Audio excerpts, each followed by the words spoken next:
रात के करीब 11 बज रहे थे। पूरे गांव में सन्नाटा छा चुका था। सड़क भी बिल्कुल खाली पड़ी थी। अपने कमरे में जुगनू सोने की तैयारी कर ही रहा था कि तभी उसे किसी के गुनगुनाने की आवाज आई।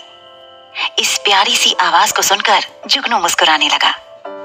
वो जानता था कि इस वक्त गुनगुनाने की आवाज किसकी हो सकती है। जुगनू के घर से लगकर ही एक और घर था जहां सोन तारा रहती थी। दोनों घरों के बीच एक दीवार थी जिसमें एक छोटा सा छेद था। जुगनू को हाल ही में इस छेद के बारे में पता चला था। इससे वो कई बार सोन तारा को चुपके से देखा करता था।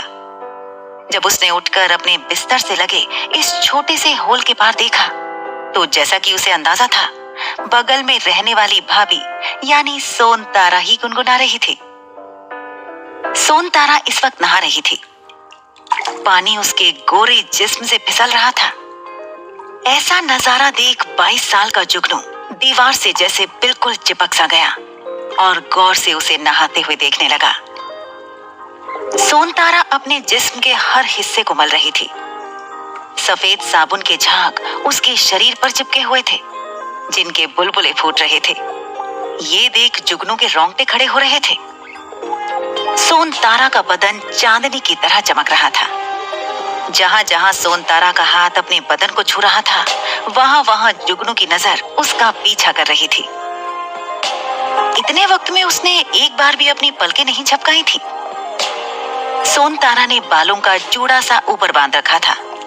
उन गीले बालों से टिप टिप करके गिरता पानी उसके दूध जैसे गोरे बदन पर दौड़ रहा था। इधर जुगनू के चेहरे से पसीना टपक रहा था जैसे उसका शरीर आग में जल रहा हो। जुगनू भवानीपुर गांव में रहता था जो नेपाल की सीमा से लगे बहराइच जिले के केसरगंज तहसील में आता था। भवानीपुर में इस तरह का नजारा देखना जुगनू के लिए काफी दिलचस्प था क्योंकि ये देखने को मिलना बहुत नसीब की बात थी। सोन तारा अपने घर में अकेली रहती थी। उसका पति काम के लिए शहर गया हुआ था और कभी कभार गांव आता था। सोन तारा कुछ ही महीनों पहले पास के गांव से यहाँ ब्याह कर आई थी। पति के अलावा सोन तारा का यहाँ पर कोई नहीं था। वो बिल्कुल अकेली थी। जुगनू 22 साल का एक लड़का, रंग गेहुआ, ऊंचाई 5 फुट 8 इंच, शरीर से दुबला पतला लेकिन दिमाग में तेज था। वो भी अपने घर में अकेला ही था। जब वो 3 साल का था तो उसके पिता की मौत हो गई और उसके बाद उसकी माँ अपने किसी आशिक के साथ रात को चुपके से भाग गई।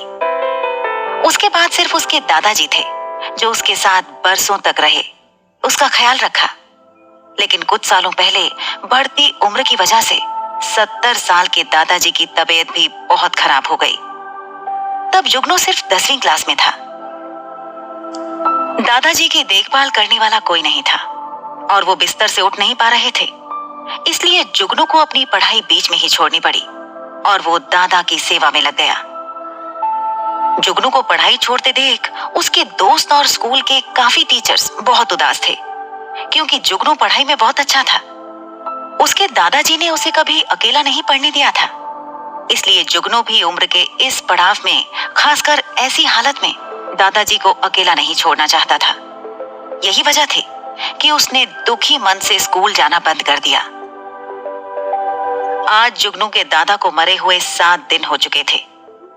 गांव में लोगों का मानना था कि जब तक परिवार के किसी मरे हुए सदस्य की अस्थियां ना बहाई जाएं, तब तक उसकी आत्मा वहीं अपने परिवारजनों के आसपास घूमती रहती है, उसे मुक्ति नहीं मिलती।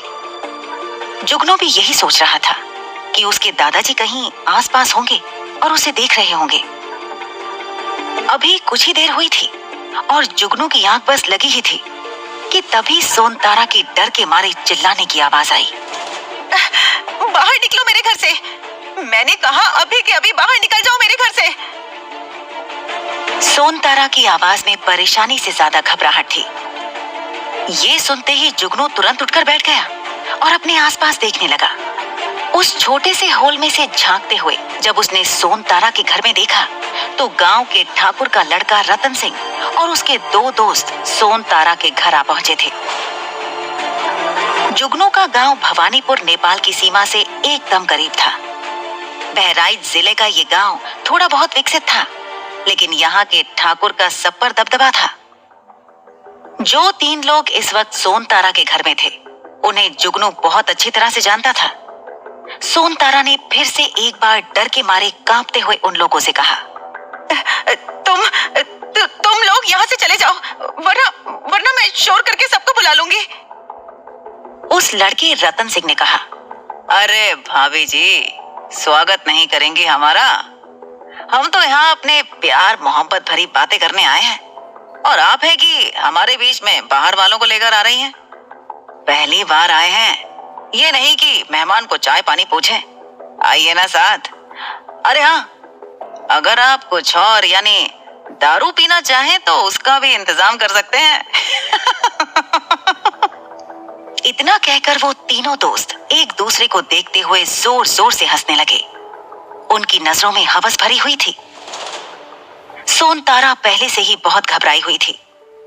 इस वक्त उसके बदन पर एक भी कपड़ा नहीं था। उसने हाथों से अपनी छातियां छुपा रखी थी। वो अपने आसपास कपड़ा ढूंढने लगी, जिससे वो अपना जिस्म ढक सके। सोन तारा ने बगल में पड़ा एक तौलिया उठाया और खुद को ढकने की कोशिश की, लेकिन कांपते हाथों की वजह से उसकी ये कोशिश बिल्कुल नाकामयाब रही। इस बात से वो ज्यादा परेशान थी और बार बार अपने बदन को ढकने की कोशिश कर रही थी। उसके होंठ कांप रहे थे। रतन सिंह ने फिर एक बार सोन तारा की तरफ देखकर हवस से लबरेज आवाज में कहा, मैं जानता हूं आपको अपने पति के ना होने से बहुत सारी दिक्कतें होती होंगी। फिर जरा गाने के अंदाज में बोला, दिन तो गुजर जाता है, कटती नहीं रात, लेकिन अगर आप चाहें तो ऐसी हसीन गुलाबी रातों के लिए मैं आपका साथी बन सकता हूं। सोन तारा की आंखें शर्म और डर से झुकी हुई थीं। उसकी आंखें आंसुओं से लाल हो रही थीं।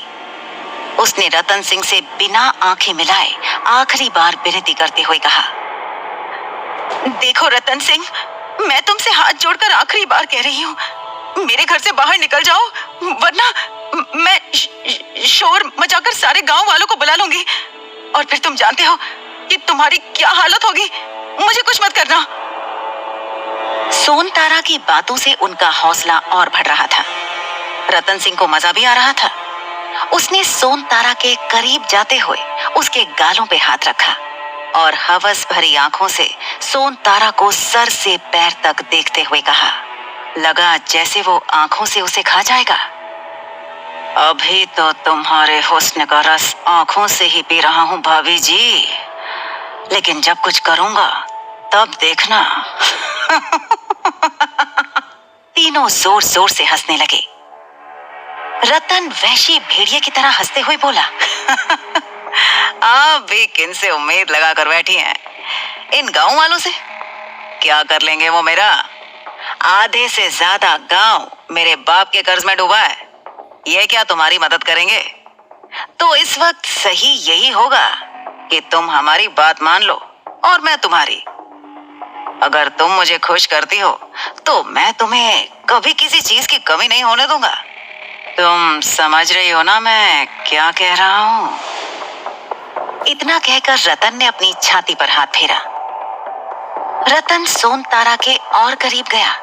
उसने सोन तारा के गालों से धीरे धीरे अपना हाथ उसके नंगे कंधे पर सरकाते हुए कहा, अरे भाभी जी, मुझे तो तरस आता है आप पर। कैसे कोई आपको भरी जवानी में ऐसे अकेला छोड़ के चला गया? इस उम्र में आपकी भी कुछ जरूरतें हैं जो मैं पूरी कर सकता हूँ। मेरी बात मान लो, ये बात सिर्फ हमारे बीच ही रहेगी। जैसे जैसे रतन के कदम आगे बढ़ रहे थे, वैसे वैसे सोन तारा अपने कदम पीछे ले रही थी।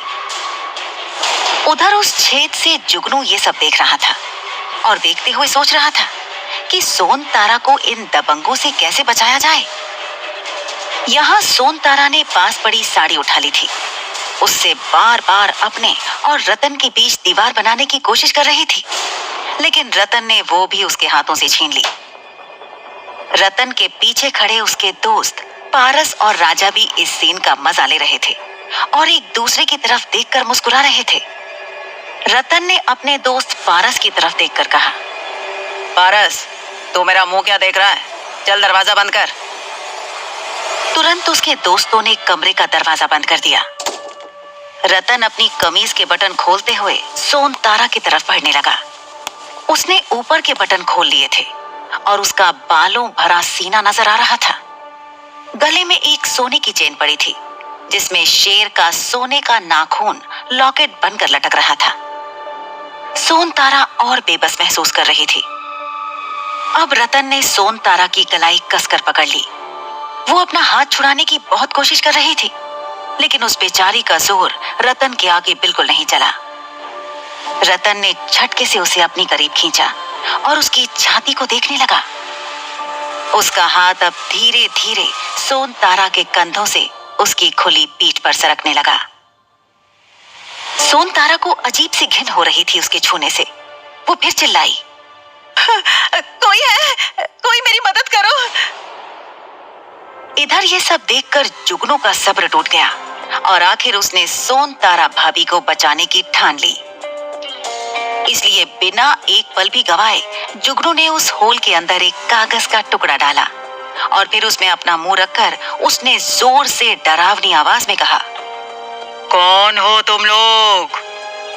सोन तारा जुगनू की आवाज को पहचानती थी, इसलिए उसने पल भर में समझ लिया कि क्या हो रहा था। उसके चेहरे पर हल्की सी मुस्कुराहट आ गई, लेकिन रतन और उसके दोस्तों के होश उड़ गए थे। रतन ने डरते हुए अपने दोस्तों से कहा, ये आवाज कहां से आई? राजा ने कहा, भैया जी, मुझे लगता है कि हमें यहां से चले जाना चाहिए। जरूर ये उस बुढ़े की आत्मा होगी। रतन ने राजा की बात सुनी।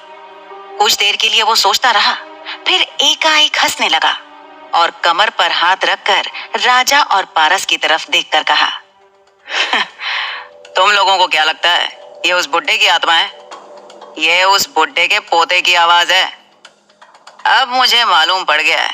जरा देखो वो चूहा कहां दुबक कर बैठा है।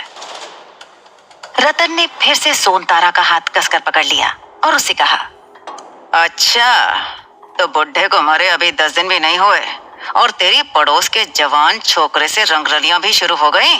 हाँ, जब खसम ना हो तो प्यास बुझाने के लिए कोई ना कोई चाहिए ही होता है ना। अगर यही बात थी तो मैं क्या बुरा हूँ। राजा और पारस की तरफ देख वो फिर बोला, और तुम दोनों चलो ढूंढो उस चूहे को, किस बिल में छुपकर बैठा है। जब हर जगह ढूंढने पर भी जुगनू कहीं नहीं मिला तो रतन ने पारस और राजा से कहा, जाओ जाकर बगल के कमरे में देखो, चूहा वहीं छुपा होगा। इतना कहकर रतन ने सोन तारा को और अपनी तरफ खींच लिया और उसकी कमर को कसकर पकड़ लिया और जुगनू को चेतावनी देते हुए कहा, अरे ओ चूहे, इतना दम है तो मर्द की तरह बाहर आकर लड़। ये कोने में छुपकर डराने को मर्दानी की समझता है तू? जुगनू अब गुस्से से भर गया था। वो रतन और उसके दोस्तों को सबक सिखाना चाहता था, इसलिए उसने अपने आसपास कोई हथियार ढूंढा और एक मोटी सी लकड़ी का डंडा उठा लिया। वैसे भी बचपन से ही अकेले होने की वजह से जुगनू की लड़ाई बहुत बार गांव के लड़कों से हो जाती थी, इसलिए जुगनू को मार पिटाई का अच्छा खासा अनुभव था। वो रतन और उसके दोस्तों से डर नहीं रहा था।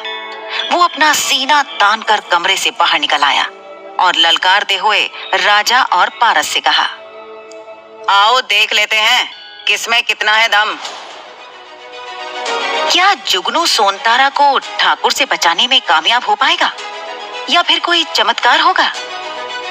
जानने के लिए सुनिए अगला एपिसोड।